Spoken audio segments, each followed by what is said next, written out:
Good morning every student. बच्चों, आज आपका टॉपिक है न्यूक्लियस। जैसा कि आप लोग जानते हैं, न्यूक्लियस केंद्रक, इसको हम केंद्रक कहते हैं। Nucleus is the most important part of each cell. Nucleus प्रत्येक कोशिका का एक महत्वपूर्ण भाग होता है। It can be observe even with the help of a light microscope. इसको लाइट माइक्रोस्कोप की सहायता से ऑब्जर्व किया जा सकता है, देखा जा सकता है। On the basis of their chemical composition, रासायनिक संगठन के आधार पर भिन्न रंग के होते हैं।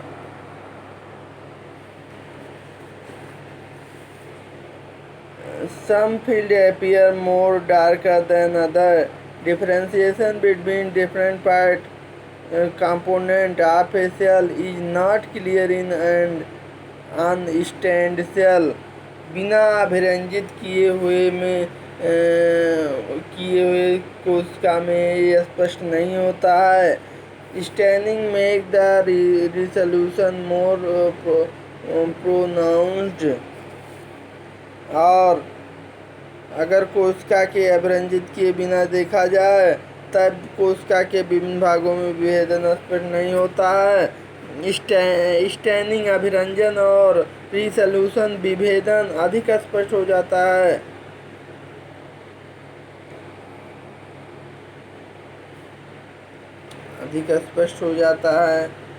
स्कूल स्तर पर कोशिकीय अवयवों को रंगने के लिए safranin, iodine, methylene, blue eosin आदि का प्रयोग किया जाता है।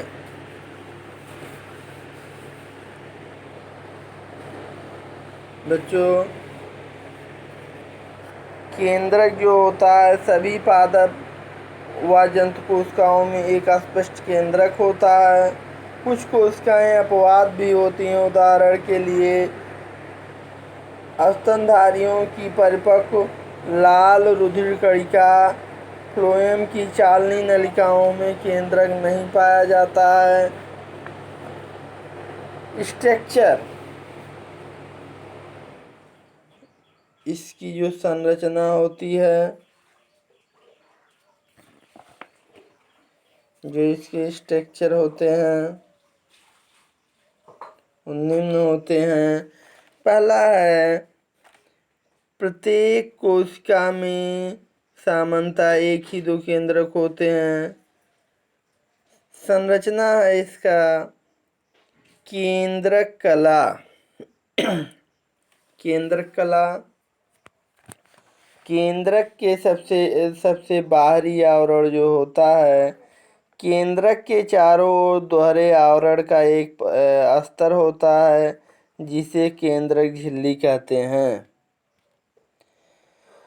Nuclear membrane form A double layered envelope around the nucleus. The space between the nuclear membrane is called perinuclear space.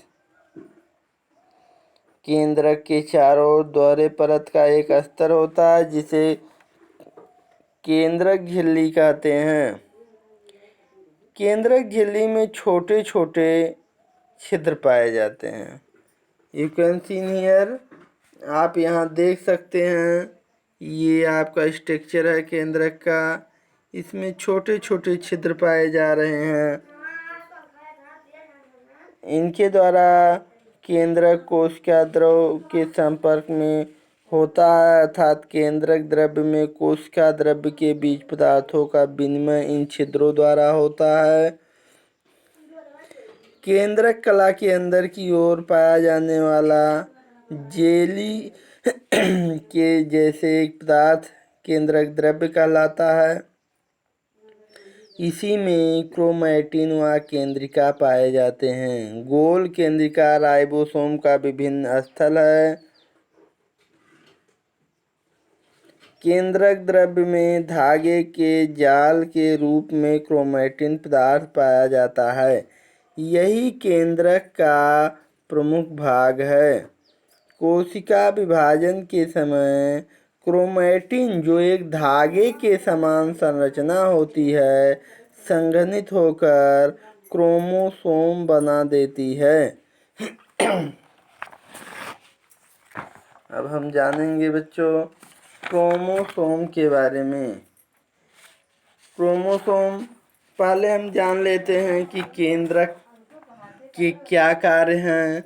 Number 1, केंद्रक कोशिका की सभी उपापचयी क्रियाओं तथा कोशिकीय कार्यों पर नियंत्रण करता है। सभी उपापचयी कार्यों एवं कोशिकाओं पर नियंत्रण करता है।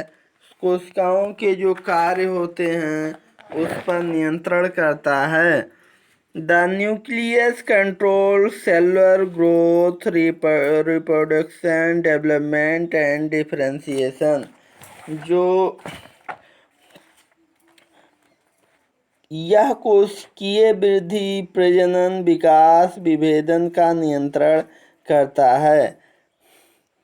तीसरा जो महत्वपूर्ण वर्क है, it store all the genetic information of the organism in the form of jeans.